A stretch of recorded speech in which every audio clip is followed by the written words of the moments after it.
I tried to fix it all. I was like trying to fix the internet, the computer, the website, fucking all of it. It's responsibility. Responsibility is bitch. I have to do everything. I feel like I've been balancing a budget, trying to figure out all of my expenses every day. Like, how's it every fucking day I come home and there's like another expense chart, another expense sheet I need to look over, something else I need to pay for, something else I need to debug, even though there's supposed to be other people who are technically responsible for these other things, but no, it's me. It's like always been me, but sometimes, you know, you're like hopeful and you wish that it would be someone else. It isn't gonna be someone else, it's gonna be me. It's fucking gonna be me. But sometimes you're just tired, you know, you could just use a break of it being you, because there's other people. You're not the only person. Anyway,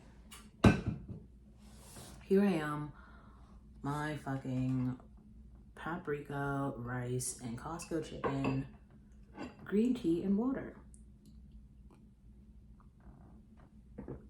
Another night. Kind of tired of eating this, but also it's like the most convenient thing to eat, because like ordering food or going out somewhere, it takes time to get there. It's like extra money, it's extra calories. So when you break all of that down, it's just much easier to fucking eat the chicken and rice again. But let's get back to why I actually came on here. So I am taking myself seriously as a writer, and now I feel like other people are also taking me seriously as a writer, and I fucking appreciate it. Thank you. Thank you. Like, I love that we are all taking me seriously as a writer, because I take myself seriously as a writer. I have these opinions about music, about artists. I actually have a fucking voice and an opinion, and I do want to share it. Let's start here. I went to the listening room again, and there was actually, I saw pretty much all female songwriters today, which was incredible, and I'm pumped to share with you guys what I found there. I'm super fucking excited about it. But some other things happened that I thought I would like touch on.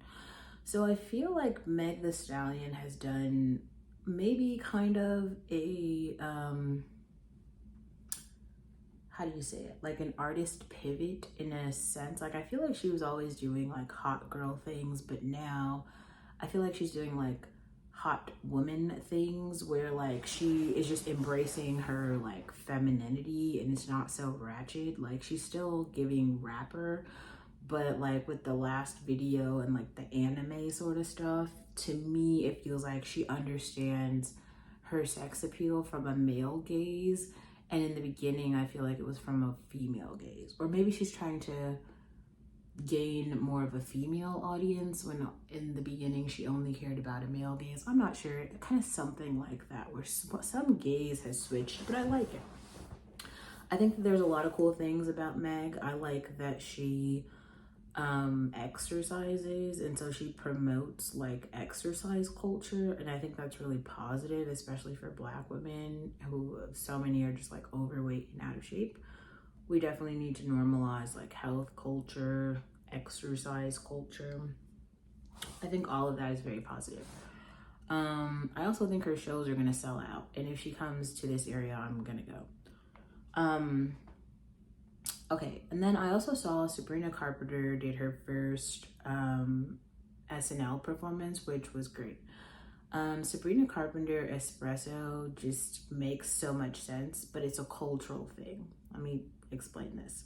So if you are a middle-class girl right now, just a girly who's of drinking age, then you know what the hottest drink is right now.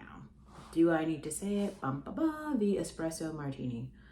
The espresso martini is the hottest drink in town.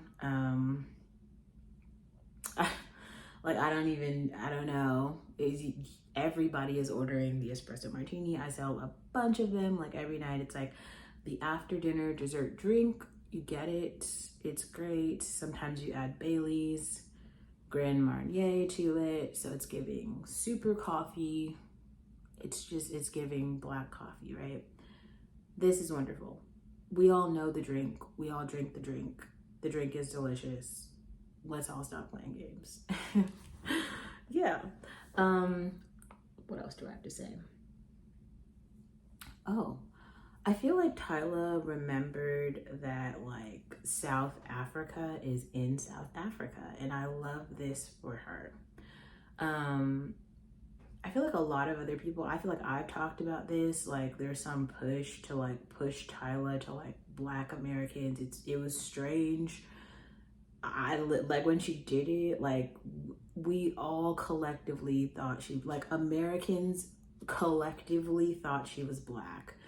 And then she came out and collectively told us she was not Black. And I think she didn't realize like there's no other space for her. Then now she's back in South Africa because she like released a video, and the music video is like her and Gunna in South Africa. And she's talking about like how great South Africa is. That's great. I think that like, because like I've said this one time, I'll say it a million times, like America has culture, and in order to be a part of the culture, you'd have to be there. Like, there was no way I was going to come to Tennessee and then not know who Morgan Wallen is. He has influenced the culture, or the culture, right? Like Drake in Toronto, or kind of like, how do you say it? Like urban Jamaican slang language in like London and what's happening over there. The culture is like just the Sabrina Carpenter and the Espresso Martini, Taylor Swift and the Tortured Poets Department. We don't even have Beyonce and Cowboy Carter, Beyonce and Renaissance. Like all of these are parts of like American culture that are like happening right now. And it's just very strange when we see like the culture jumpers in a way that they're trying to like I think it's great. See, the cool thing about Rihanna when she first came out, I know I'm jumping all over the place here, but the cool thing about Rihanna when she first came out is she was giving us like Island Girl. And then she was doing like Island Girl things in the, like she would always be like back in Barbados, all of her. And then like like certain things started to happen to her, like in America, like the stuff with Chris Brown. Then she started like dating people. And then you would see her with like very wealthy men, like dating them and like going places.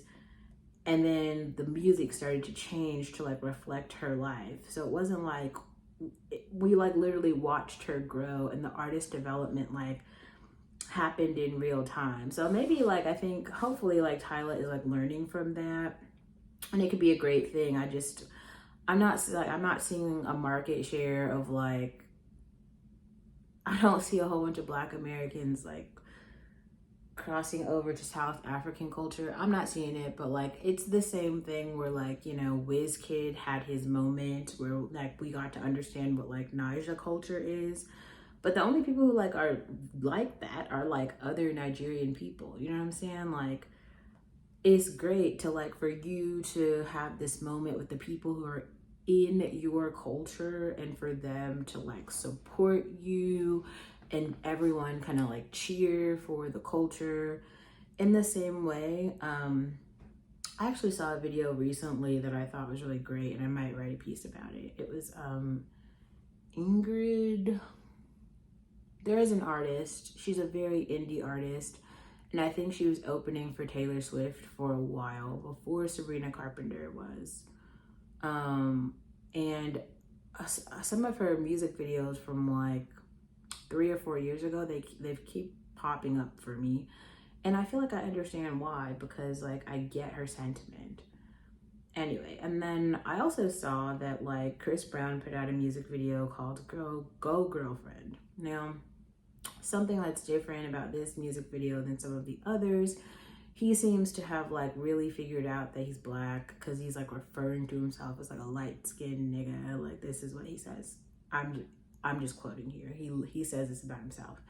And then he like only has a whole bunch of women of color in the music video. So it's like not really diverse at all. It's just like all women of color. Kind of, I'm not gonna say they're all black, but kind of. Or they're all urban. We'll say that. They're all urban women. That's a really good way to say that. And if you actually go look at some of the Chris Brown videos from before, I feel like he was like really trying to cross over. And I would just ask, like, who are these men trying to cross over to? There's always going to be women from suburban culture, from whatever culture, who like listen to rap and hip hop. There are always going to be those women, regardless of race. It isn't going to be a majority though. It's going to be a very small percentage because rap and hip hop music promote like derogatory cultural norms. And most middle class people want to live lives of respectability. So derogatory norms go against that. So most people, like some people might listen to it, you know, in the shadows, like might have it on your hidden playlist or something. You're not going to catch like, I don't think so. Maybe young people, like an 18-year-old or something. But also, let's go back though, because he said something in the video that I thought was interesting. The concept of the video was like, there's no nightlife. There's no nightlife. The clubs are dead. And I'll say this, let's actually speak to that. I live in Nashville, okay? Broadway is open every fucking night. Justin Timberlake has a club. It's always popping every night.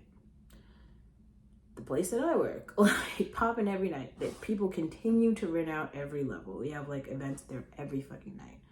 Pushing Daisies, open a couple nights a week, fucking popping.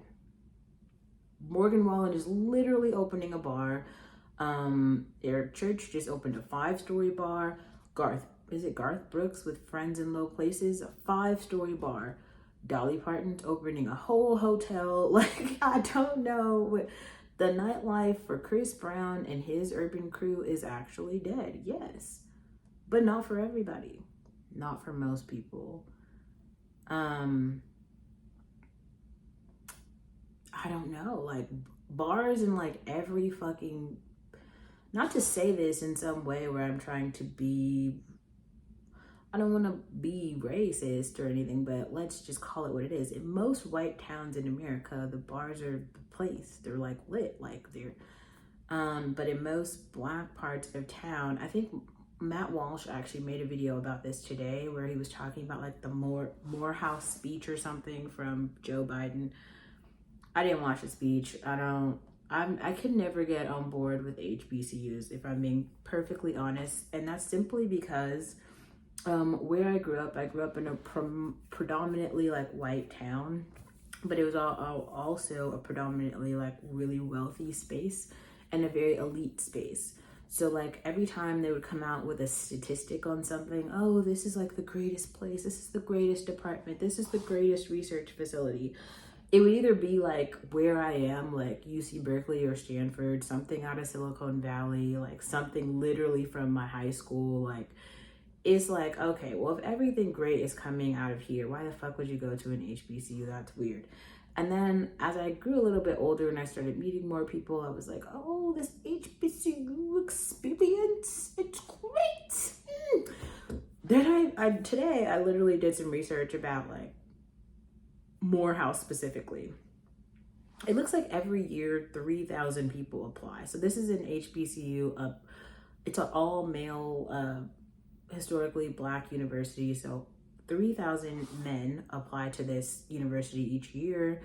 And then the freshman class each year is like 600 kids. So let's just say, hypothetically, all 600 of these men are like black. 600 black men each year are like Morehouse graduates. That's fucking nothing. Like my freshman class in college, I think I even went to a community college for a while, and we had more students in the community college than at Morehouse. Like my fucking high school, my high school graduating class was more than 600 kids. I mean, it's like a fucking we had to rent out like UC Berkeley just to like, that is such an insignificant number. Like we don't need, that's what I mean. Like the representation is actually ridiculous. Like the things that I heard Joe Biden say about like the Morehouse grads, I mean, just statistically, this doesn't make any sense. If like one black kid is smart enough to go to Harvard, Stanford, wherever, they're gonna go. Why wouldn't you go? You should go. But it's not like the brightest black people from all over the world are now coming to Morehouse to be like wonderful. It's just like, this is bullshit. Especially when you think about the sheer number of like white students who are doing shit every day. That's like remarkable.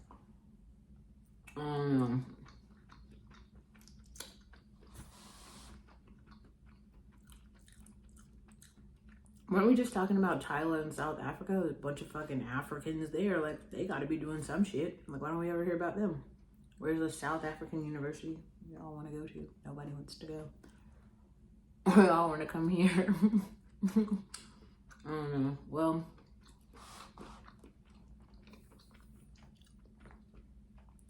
I feel like I'm just at this really strange place where I like actually understand privileges afforded to Americans that are not afforded other places.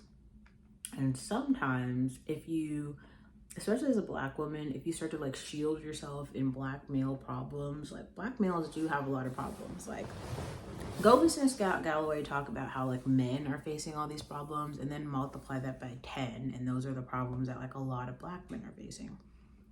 But they don't really have to be, but as a black woman, like, especially as a black woman in America, you just actually don't have to have those problems. But you'll have different problems. Like, you know how they keep talking about like the cat woman. Oh, you're not gonna have that many friends. Oh, you don't date that much. Nobody dates. So get off the apps. Okay, so if you take away all that shit, right? And then you just start looking at the fact that like you can actually have a job, you can have an apartment, you can live in a safe neighborhood, you can just pay your bills, you can stay out of other people's way and get a fucking hobby. I saw a video about this girl today. She was like, I don't have a hobby. I don't have any hobbies.